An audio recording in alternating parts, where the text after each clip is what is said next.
Good afternoon, everyone. Hi there. My name is Robert Longe. I work here at the Anti-Bullying Center at DCU. Now, it's my great honor to introduce our next keynote speaker, and I would like to mention a few words about her work and previous work. So Antigone Davis is the global head and director at SafeBook, on the safety at SafeBook, sorry. As Facebook's global head of safety, Antigone works with internal teams, external safety organizations, and governmental bodies to ensure that Facebook is a world leader on online safety. Antigone spearheads the efforts of Facebook's Safety Advisory Board, a team of leading experts. I'm really sorry about this. She's leading a team of safety organizations from across the globe that provides SafeBook with cutting-edge research and advice on best practices, as well as its global safety network. Now, Antigone also serves on the International Advisory Board for We Protect and the board of a Family Online Safety Institute, the National Center for Missing and Exploited Children, and the National Network to End Domestic Violence. Prior to joining Facebook, she spent 10 years working for a state attorney general. And as a senior advisor to the Attorney General, she helped to establish the office's first online privacy and safety unit. She also led the National Association of Attorney Generals 2012 to 2013 Presidential Initiative Privacy in a Digital Age.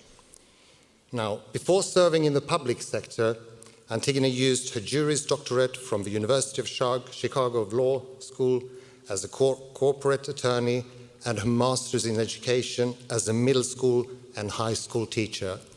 Please give a warm welcome to Antigone Davis.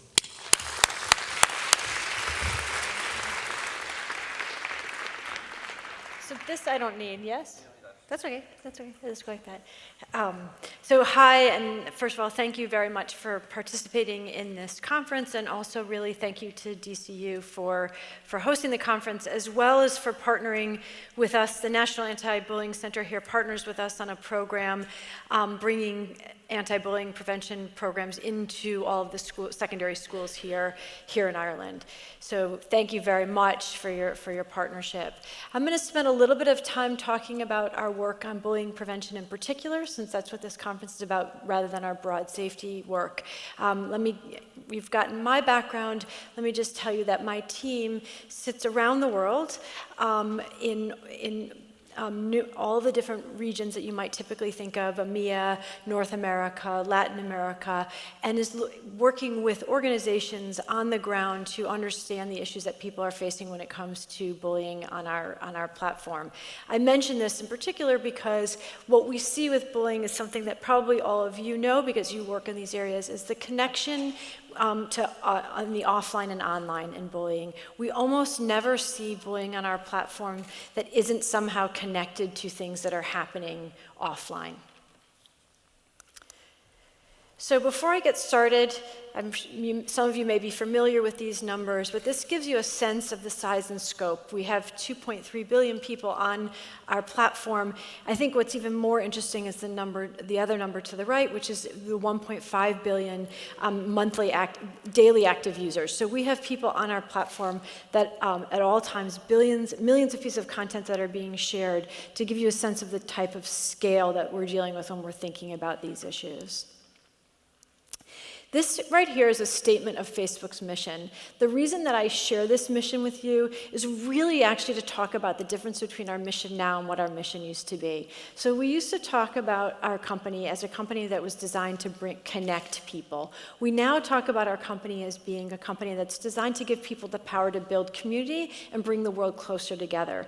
The reason this matters to me so very much is that it really reflects the goal of the company to take safety inside of our mission. So it's one thing to just connect people, but if people are not connecting in positive ways, then we really haven't brought safety into the mission. So with the change of mission, what we were trying to do is to bring that into the very core of our work. You cannot build communities, you cannot be closer together if you don't feel fundamentally safe, if you don't feel that you are fundamentally able to connect in a positive way. At Facebook, we take a 5-point approach to the issue of bullying on our platform, as well as to all of our safety issues. Do we have the right policies in place? Those are the things that what you can and cannot do on our platform, what you can and cannot say. Do we have the right tools? Now, this is a very interesting place because we're not just talking about the tools that we give to users to control their experience. Tools like blocking someone who may be bothering you, tools like reporting to us, but we're also talking about tools that we're using in the background. More and more, we are using technology to prevent these problems in the first place.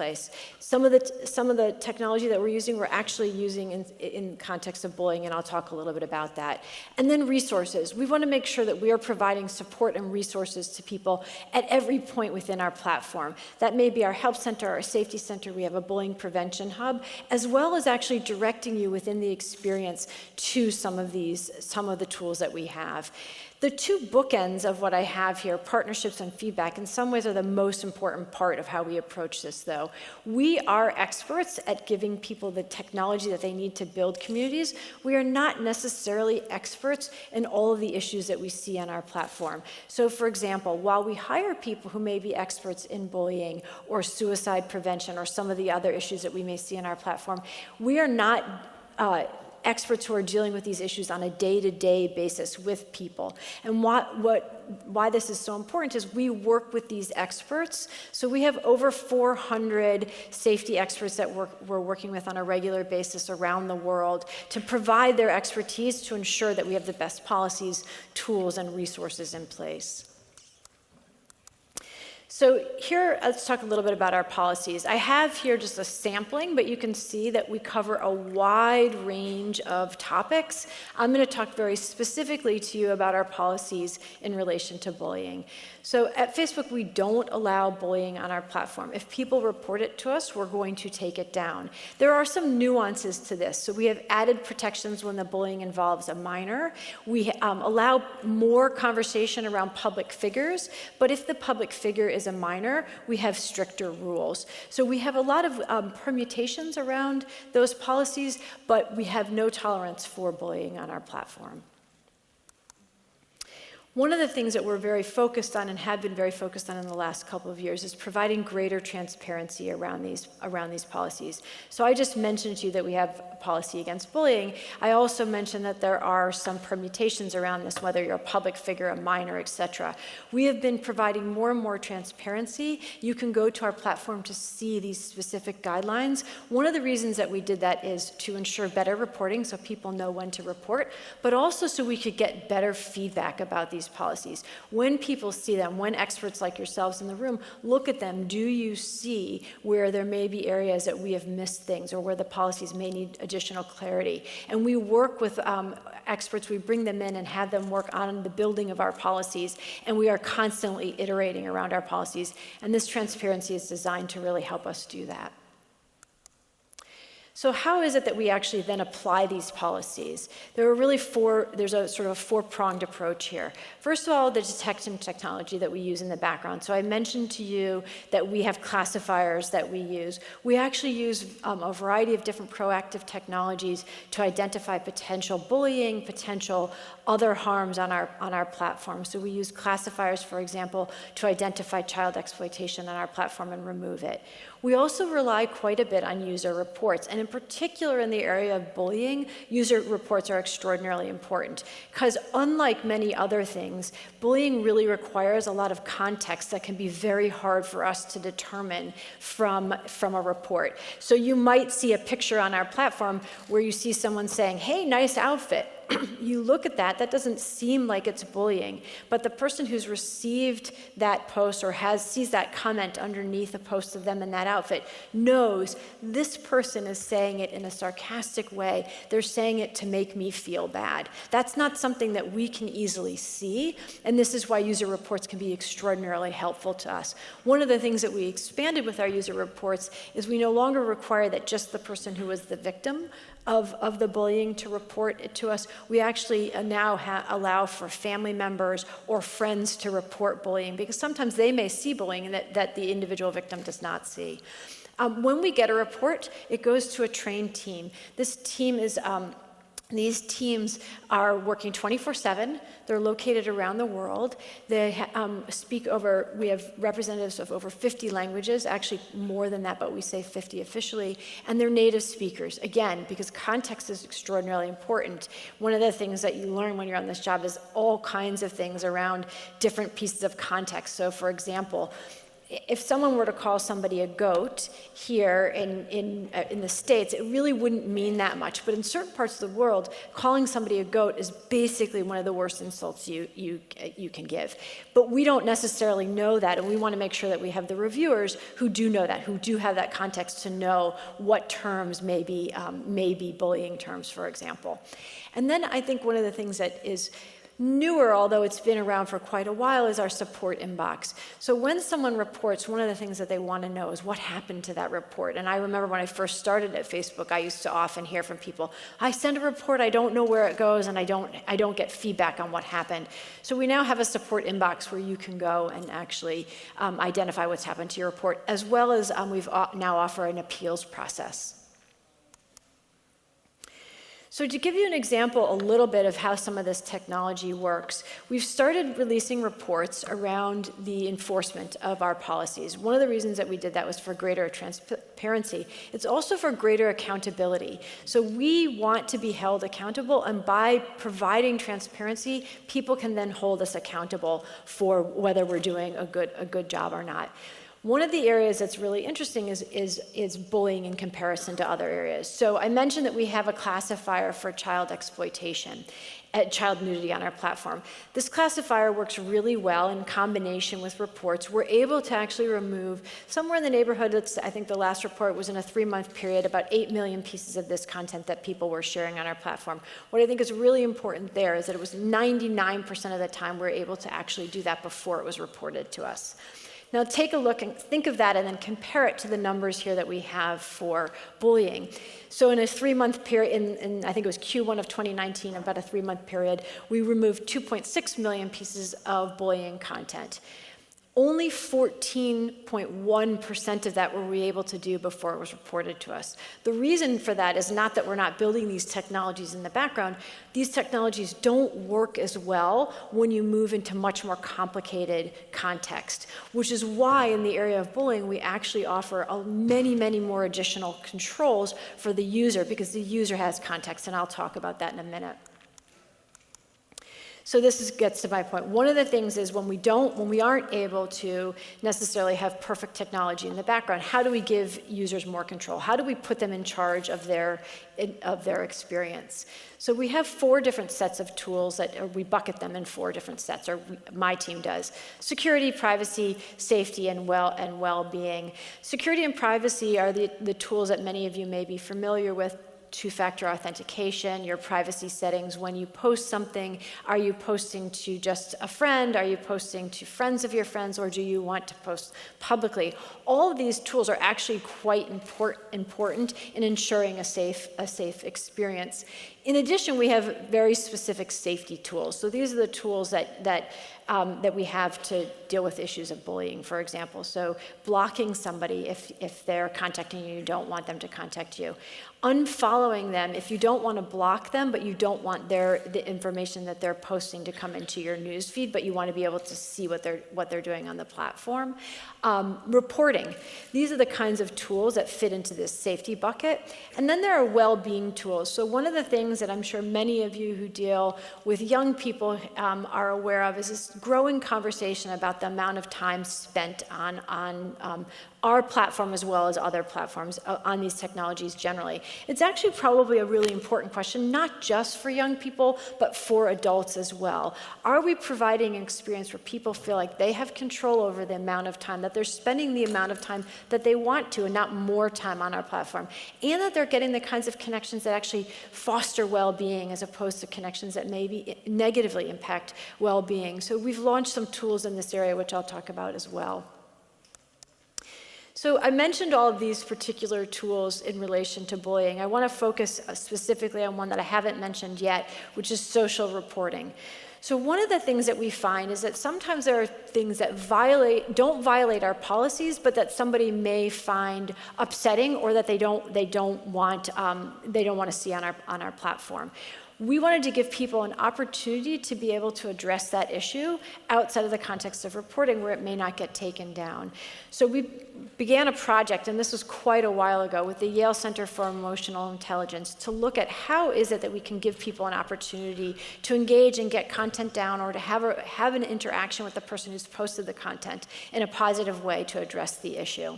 So we have something called social reporting. The way it works is this. You can certainly report the content to us, but you may also reach out to the individual who's posted that content to let them know that you don't like what they've posted. When we first did this, what we found is that people weren't really using it, and we couldn't understand why. So we went back and did some research to understand what it was. And what we heard particularly from young people is, well, if I do that, it feels really heavy, and the person's going to be upset, and I don't want to make too big of a deal about it. And so we then worked with them to develop some small, simple language. So you can certainly type in whatever you want when you social report, but you can also just pick one of the prompts that we have there to send to somebody like, hey, I don't like this. Things that were developed that were seen as lighter. When we did this, we saw a big uptake in the number of people who were using it. And what I think was probably most interesting is that when people actually sent that to an individual, in the vast majority of cases, the person would take it down. Oftentimes, people don't realize what they've posted upsets somebody. And so once they have that signal, they then will remove the content. And what we're really doing is kind of building into the platform the signals that you might pick up if you were talking to somebody face to face, but you can't necessarily pick up online. So I think this is a video that kind of walks you through our tools. I'll go ahead and quickly play it. Everyone deserves to feel safe, which is why bullying and harassment are not allowed on Facebook. We work to remove any content that goes against our community standards. We've also created tools that you and your loved ones can use to take back control. Tools that let you block or report someone, delete or hide their comments on your posts, and ignore their messages. You can do all of this without them being notified. Even if you block someone and they try to contact you through another account, we can often detect and block that from happening. We want everyone to feel safe on Facebook. We'll continue developing new tools and working with safety experts to keep it that way. The reason that I share this video with you, just sort of reiterate some of what I said, is really because one of the things that we're trying to do is to find ways on our platform to make people aware of these tools. One of the things that I find most challenging is actually building that awareness of what is out there, and then getting people past some of the reasons that they think that they shouldn't use the tool, like letting people know that if you block or report somebody, we are not going to tell them that you've done that.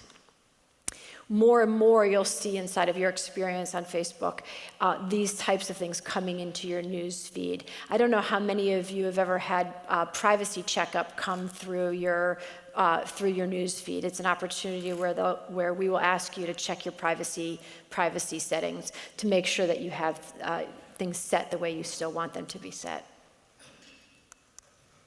So I'm just going to tell you about a unique tool here because I think it's a really good example of how we take feedback from experts and the people that we're working with to develop the tools that we have. So this is a tool called Snooze. How many of you have ever used this tool or are even aware of it? So a few of you. What Snooze does is it allows you to, for 30 days, turn off somebody inside of your newsfeed so that you won't see what they're posting.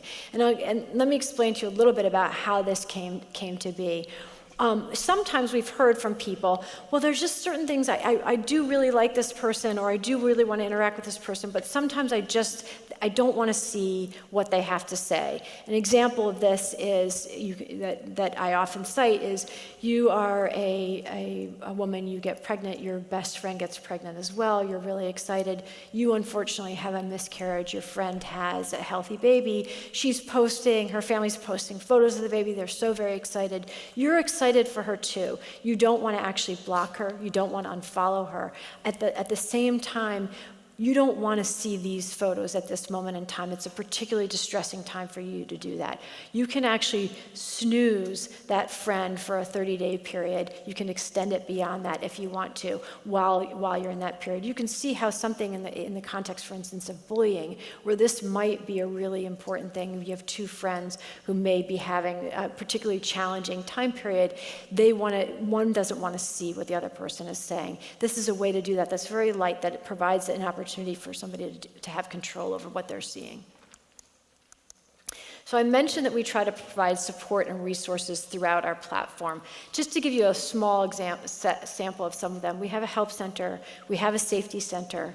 In addition, more recently, we've launched a parents portal, a youth portal, a section on online well-being, and for a long time now, we've had a bullying prevention section. Our parents portal was really designed to give parents some basic knowledge that seemed to be getting in the way of them having important conversations with their kids about online safety. So as a mom of a 21-year-old who really grew up with these technologies when they were completely nascent, I remember being totally overwhelmed and not knowing where to begin, not really using some of these technologies, so didn't even know how to start some of the conversation. And we really felt that we wanted to make sure that parents had some basic understanding of how Facebook works so that they felt empowered, and then provide some tips based on expert guidance on how to start those conversations and foster a lot of small conversations with your kids over a period of time to really ensure that you're learning and that they're learning and you're able to impart your values. I think there's one tip in there that talks about good role modeling as a parent, and I have a personal parental fail there, which was when my daughter first got her phone. I noticed the glow in her room sort of in the evening after bed, and or after what I would typically think of bedtime or quiet time. And so I immediately instituted a rule that said, at 9 o'clock, phones down, to which she immediately responded to me, but you don't put your phone down. And so that became a really good lesson for me and an opportunity for both of us to learn to put our phones down in the evening so that we had that downtime. These are the kinds of conversations that we're trying to help parents initiate with their children. Our Bullying Prevention Hub, many of you may be familiar with it. It has sections for families, for parents, for teachers, and for young people in order to provide guidance on how to set up schools and where you decrease the amount of bullying, how do you increase social and emotional learning with young people to really foster positive social interactions. So this is where you can find our Bullying Prevention Hub. As I mentioned earlier, all of this is informed by experts. I just wanted to give you a sense of the scope of our experts. This is just a small sampling of them, but you can see they're from all over the world. These are some of the programs that we do. One of the things I mentioned earlier, the program that we do with DCU, with educators, we also are doing a number of peer-to-peer programs. Our research, I imagine some of your research shows that peer-to-peer programs can be very, very successful. Kids often turn to other kids for guidance on how to handle situations, and making sure that we're giving kids inside of the schools the information that they need to really serve as that supportive friend is top on our priority list. So I just want to take a second to talk to you a little bit about some of the innovations and the technology that we've had in the background before closing up. So this is a video about our social resolution tools. I'll show that, and then I'll very quickly walk you through a couple of tools before closing down. Oh, it looks like we don't have that video, so I won't show you the video. Let me just quickly talk about a few innovative tools that we have that are in direct response to some of the guidance that we've gotten from experts. So one of the things that we heard from people is when someone might be receiving a lot of bullying or harassment, having to go one by one to get rid of those comments is overwhelming at a moment in which you are already feeling bad. So we now offer a way for you to mass delete those comments. You can check them all off at once. The other thing that we've done, and I don't know if I have a photo of that here, but let's see. This is the mass delete. I don't, so I'll just wait a second. So one of the other things that we've done is to provide a filter. So you can, on Facebook, put a filter on that will filter out potentially harassing comments.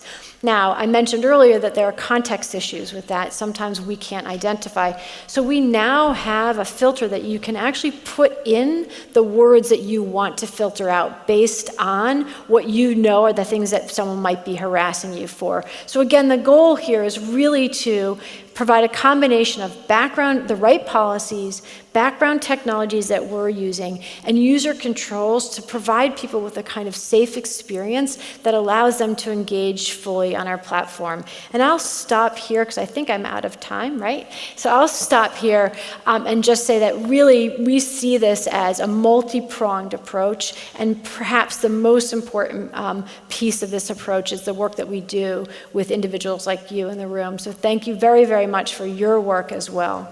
Stay there for 1 second.